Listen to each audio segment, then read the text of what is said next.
Introduction, Gogol's life. My friend, what if we were to suppose that a sufferer were found who has been befallen by such a strange thing that everything he does and says is taken in a distorted sense, that almost to a man everyone has doubted him, and that a whole whirlwind of misunderstanding. Take 2. Introduction, Gogol's life. Quote, my friend, what if we were to suppose that a sufferer were found who has been befallen by such a strange thing, that everything he does and says is taken in a distorted sense, that almost to a man everyone has doubted him, and that a whole whirlwind of misunderstandings has started spinning before him, end of quote. Gogol to Pletnev, December 1 through 14, 1844. Gogol was born on March 20th, 1809. His parents had been married in 1805 when his mother was only 14, and he was the third child. The first two were stillborn. His father, Vasily Afanasievich Gogol-Yanovsky, the owner of between 130 and 200 serfs in a Ukrainian estate of larger than average size, was a risible sort given to entertaining friends with amusing anecdotes and writing his young wife sentimental letters a la Karamzin. He versified in Russian and Ukrainian. He wrote, directed, and acted in comedies for the family theater of a patronizing, well-to-do relative. He died when Gogol was only 16. Maria Ivanovna, Gogol's mother, was a kind but slightly hysterical woman of little practicality or discernment. When her son became a well-known writer, she irritated him with unceasing praise in her ascription to him of rubbishy works which appeared anonymously in various journals. Later, she composed many fanciful tales about his life and went so far as to maintain that he had invented railroads and the steamship.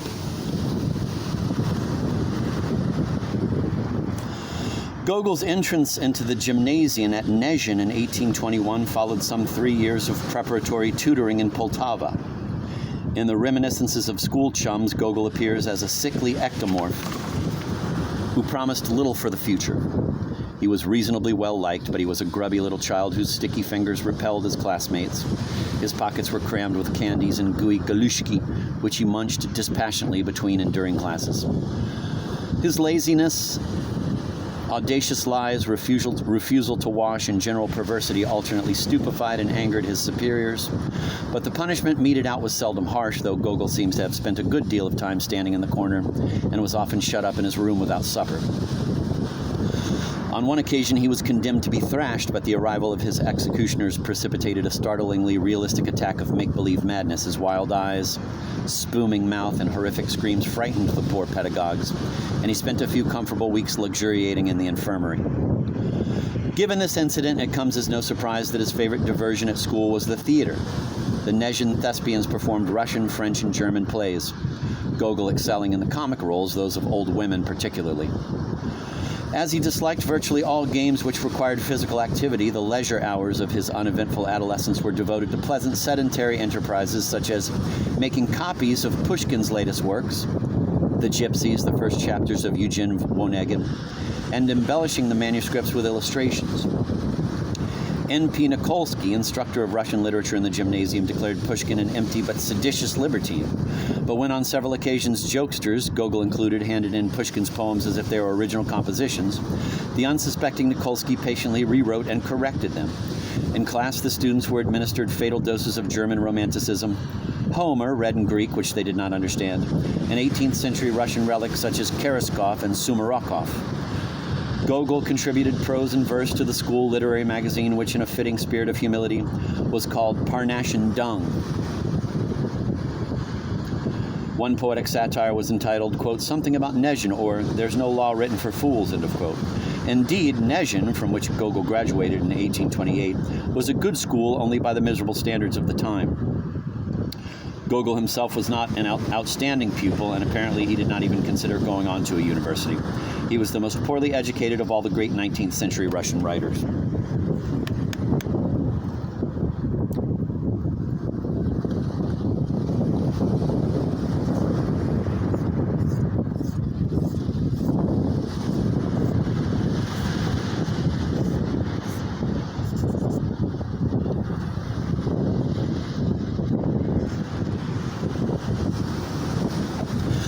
In December 1828, Gogol traveled from Vasilevka, the family estate, to St. Petersburg. His arrival created no stir whatever in the capital, and according to his childhood friend and traveling companion Danilevsky, was coupled with nothing more remarkable than that Gogol's nose got frostbitten, forcing him to spend several impatient days indoors.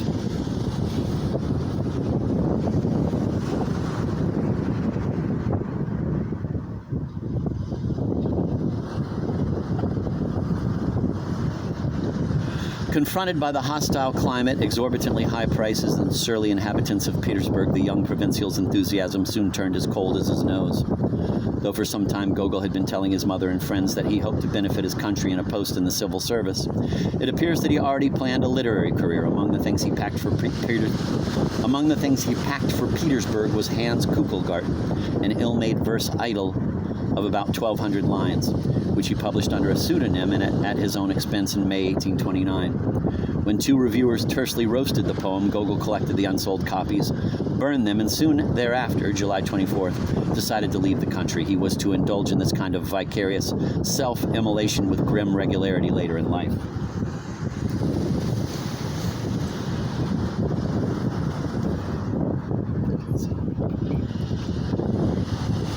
After a few weeks in Lubeck and Travemünde, Gogol's loneliness, lack of funds, and resolve to try again induced his return to Petersburg. In the next year, he failed to begin an acting career when, due to nervous self-consciousness, he bungled his audition, obtained a minor civil service post, had his first short story and a few fragments published in journals. Through the publications, he met such established figures in the literary world as Vasily Zhukovsky and Peter Pletnev, who in early 1831 secured him a post as teacher in the Patriotic Institute, a school for girls, and as private tutor for a few gentry families. The appearance of two slim volumes of tales with Ukrainian settings, called Evenings on a Farm near Dikonka, 1831 to 1832, was met warmly by the critics in the highest literary circles. Baron A.I. Delvig writes of the years 1831 to 1832, quote, "At Pletnev's soirees, I saw many literary people, including A.S. Pushkin and N.V. Gogol. Pushkin and Pletnev were very attentive to Gogol. This did not surprise me at all on Pletnev's part. In general, he liked to patronize new talents. But on Pushkin's part, it was totally incomprehensible to me. Pushkin always acted coldly and haughtily toward people whom he didn't know very well, who were not of the aristocratic circle, and toward talents who were little known." End of quote.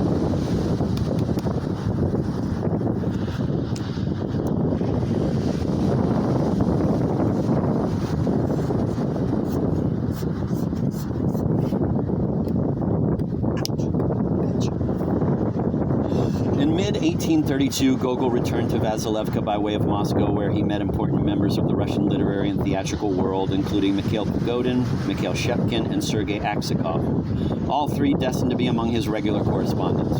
At the time, recalls Aksakov, Gogol's physical appearance was unflattering. The conceited Ukrainian was playing the Petersburg dandy. His smooth-shaven, nose-dominated face was perched on huge, stiffly starched collars.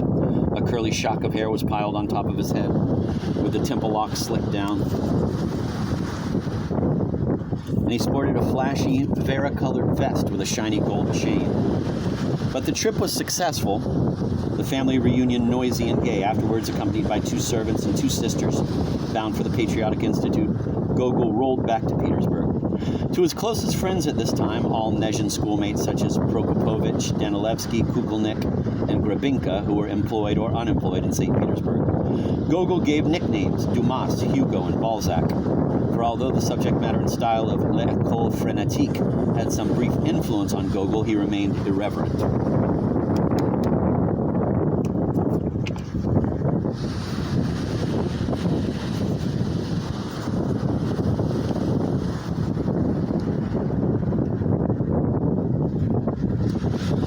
Quote, "Already at that time, he didn't like French literature and didn't have much sympathy even for the French people themselves because of, quote, the fashion which they introduced in Europe," end of quote, as he said, quote, "of rapidly creating and immediately childishly destroying authorities," end of quote.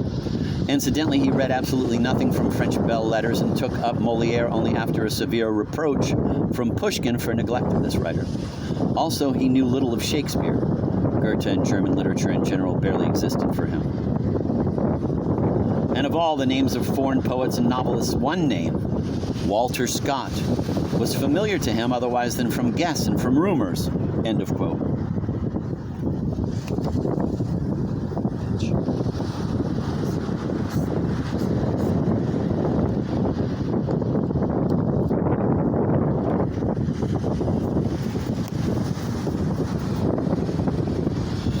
Perhaps Annenkov exaggerates a little, but one familiar with Russian literature of the early 19th century who remembers, say, the wide-ranging interests of Pushkin cannot fail to be struck by how little Gogol says in any of his writings about non-Russian literatures and by the narrow limits of his culture and interests. The names of Shakespeare, Dante, Goethe, Schiller, and Molière do occur in his letters and essays, but almost always in the most general and vaguest terms, the kind of perfunctory praise expected for literary celebrities. Gogol was remarkably single-minded. He read and assimilated only what he needed for his own purposes, only what suited his own vision. In terms of Isaiah Berlin's hedgehog-fox dualism, Gogol would have had to be classified as a super hedgehog.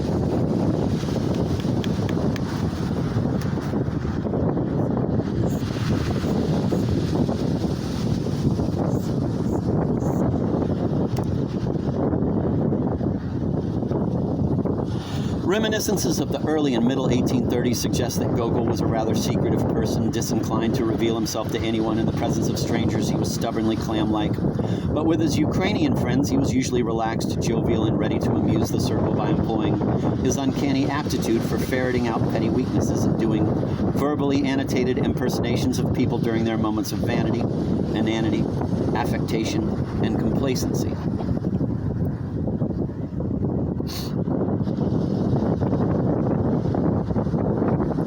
He also entertained the group with what might be called creative readings of newspaper advertisements, all with his own ridiculous or obscene animadversions, and by telling with extreme solemnity, Rabelaisianly anus-oriented jokes. He enjoyed reading aloud with his slight O accenting Ukrainian intonation from Dzержavin, Pushkin, and Yazikov. Virtually none of Gogol's contemporaries left memoirs without recalling his extraordinary talent as a reader, especially of his own works.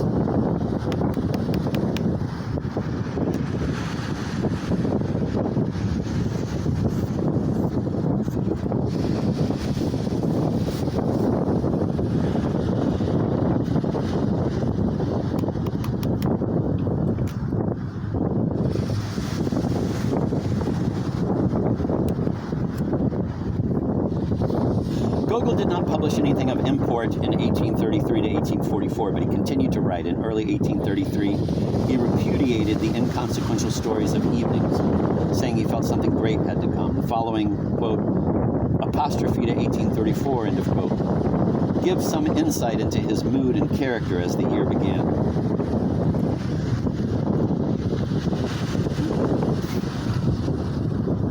Quote, a great, solemn moment. Lord, how the waves of different emotions have mingled and crowded round it. No, this is not a dream. It is that fateful and irresistible borderline between memory and hope. Already there is no memory. Already it is flying away. Already it is being overcome by hope. My past echoes at my heels. My still unpredictable future shines through the mist above me. I implore you, life of my soul, my genius. Oh, do not conceal yourself from me. Be vigilant over me at this moment. Do not leave me during the whole of this coming year, which is beginning so enticingly for me. What will you be like, my future? Brilliant? Broad? Will you seethe with my great deeds, or, oh, be brilliant, be active and wholly devoted to my work and tranquility? Mysterious, inscrutable 1834. Where shall I mark you with my great works? Amid this huddle of houses cast one on the other, these thundering streets seething with merchantry, this hideous heap of fashions, parades, civil servants, wild northern lights, splendor and base drabness. Or in my beautiful ancient longed-for Kiev, blessed with orchards, rich in fruits, encircled by my lovely and wonderful southern sky full of ravishing nights, where the hills are covered with shrubs, interspersed with seemingly harmonious ravines, and washed by my pure and my swift Dnieper. Will it be there? Oh, I do not know what to call you, my genius. You who flew past my ears with your harmonious songs even when I lay in my cradle, awakening in me inexplicable thoughts and fostering in me such infinite and entrancing dreams. Oh, look, I am on my knees, I am at your feet. Oh, do not part from me. dwell on earth with me, if only for 2 hours each day, like my dear brother, I shall achieve. I shall achieve. Life is seething within me. My works will be inspired, and divinity, inaccessible on earth, will hover over them. I shall achieve. Oh, kiss and bless me. Oh, kiss and bless me. Gogol decided that the high road to fame, that's the end of the quote, excuse me. Gogol decided that the high road to fame led through history, a subject he had been studying zealously, but rather unsystematically in connection with his teaching duties. With characteristic confidence and hyperbole, he announced a grand plan to write a history of the Ukraine, quote, in 6 small or 4 large volumes, end of quote. Zhukovsky and Pletnev exercised their pull in high places. And in July 1834, our Ukrainian high school graduate was appointed adjunct professor of history at St. Petersburg University. Gogol's maiden lecture and imaginative rhetorical achievement entitled, quote, On the Middle Ages, end of quote, was a success with the students, but in the performances which followed, he revealed a lamentable lack of ability. When he did not cancel his class because of, he said, visits of relatives or toothaches or various other imaginary maladies, the lectures consisted of only 30 minutes of semi-audible mumbling supplemented by visual aids such as pictures of Palestine. The students, including young Ivan Turgenev, stayed away in droves, complaining it was obvious Gogol did not know much about history. Gogol said the students were a sleepy lot of clods who could not recognize the truth when they saw it. And in January, he was still maintaining that he was, quote, writing a history of the Middle Ages, which I think will consist of 8, if not 9 volumes, end of quote. He must have been busy because at that very moment his Mirgorod, a collection of 4 more stories with Ukrainian settings, written between 1832 and 1834, was being published. It was followed later in 1835 by Arabesques, a collection of miscellaneous essays and stories about St. Petersburg. The short novel Taras Bulba was virtually the only concrete result of Gogol's studies in history.